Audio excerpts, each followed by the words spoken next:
Për sa i përket zonave ujore, qoftë ato të kripura apo pak të ëmbla, pra duke filluar nga Lumet, Liqene deri te detet, janë zonat që vlerësohen jo vetëm në Shqipëri, por në gjithë botën, janë zonat ku pastërtia është në nivelet më të larta. Nuk ekziston asnjë vend tjetër ku pastërtia të jetë më e lartë se në një det apo në një lum apo në një liqen. Pra, si ka mundësi që ju kufizoni njerëzit që të kenë akses në këto mjedise. Jo vetëm ato lokal, por edhe ato të zonës përreth qyteteve tjera. Arrethim me tela, arrethim me gardhe, jo futur në rër, jo dil jashtë rëre, jo ujërat e zeza, 1001 probleme vetëm në këtë infrastrukturë. Si ka mundësi ti mohosh të drejtën një njeriu për të pasur akses në një zonë të pastër?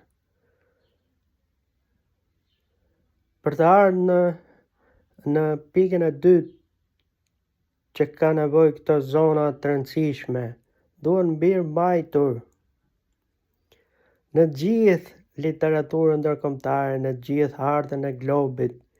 Zonat bregdetare janë zona me rrezikshmëri sismike të lartë, kalojnë mbi 9 ballë. Si ka mundësi që në Bregdet investohet me pallate shumëkatëse, materiale pa standarde, projekte pa zbatuar hapësirat? Mund t'ju kujtojmë zoti kryeminist Edi Rama që zbatimi i teorisë së erës dhe ujit në infrastrukturën e ndërtimit është zbatuar që në kohën e dinastisë Qin, që është përdorur për herë të parë në Kinë, pra mbi 5000 vjet përpara erës tonë. Si ka mundësi që sot 2026 kemi raste ku këto parime nuk janë zbatuar, pra parimet teoria e erës dhe ujit. Pra kemi objekte që shkurt nuk janë në harmoni me njëri tjetrin, as me zhvillim në ujit, as me zhvillim në aerosës e tjerë. Këto janë dhe më të rëndësishmet në infrastrukturë.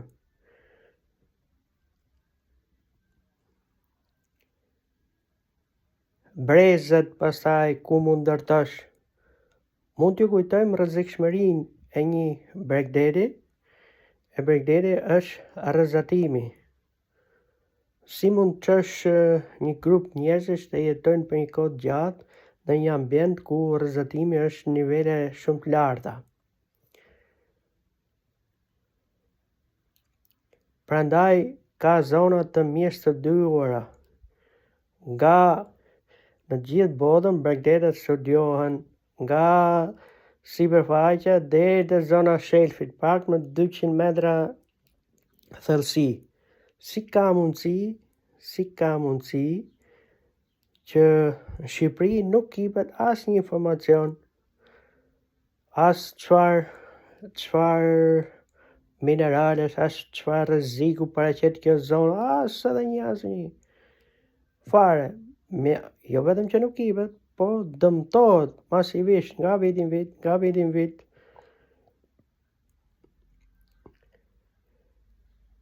Ujërat kanë konventa, ligje ndërkombëtare që prevalojnë në çdo ligj të çdo shteti. Pra ka pjesë që në ujërat janë të përbashkëta dhe kanë impakt goxha si në transport, si në tregti e tjerë me radhë. Pra Shqipëria ka shumë asete për sa i përket burimeve ujore dhe nuk vjen eficiencë plot. Pothuajse përfitimet ekonomike si në zonë dhe nivel kombëtar janë tepër të reduktuara.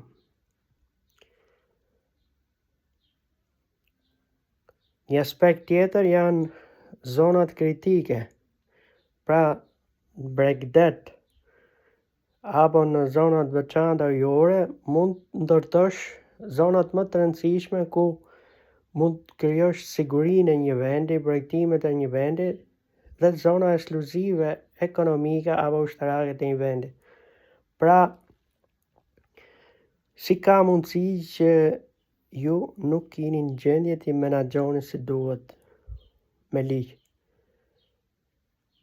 Pra, populli ka drejt të shkojë në një vend pastër. Është gjëja më minimale që ka. Pavarësisht se çfarë mund të bëj, mund të investoj $10, $5, $100, nuk ka rëndësi.